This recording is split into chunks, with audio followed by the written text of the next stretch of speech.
I am the Tofu Golem. Please enjoy the video.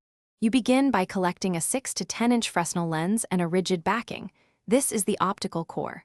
Once done, mark the lens outline on foam board or 3mm acrylic and cut the backing slightly smaller than the screen you want to magnify. Make sure to use a straight edge and a sharp utility knife. A few clean passes beat tearing. Attach the lens temporarily with small clamps so you can test position before gluing. This gets you into the build immediately, with optics and structure in place. Next, you focus on mounting and optical alignment. This step determines clarity. Build a 1/2-inch spacer strip to set the initial focal distance between lens and screen. Once mounted, move the lens forward or back in small increments until text sharpens. Make sure the lens sits perfectly parallel by using edge supports glued at 45 degrees.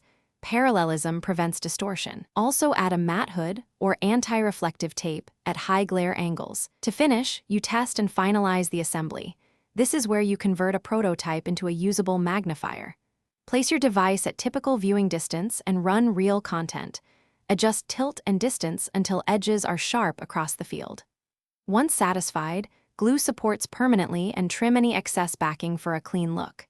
If blur persists, make sure the lens is parallel to the screen, check for warped backing, or swap to a Fresnel with a slightly different focal length. This single check fixes most problems.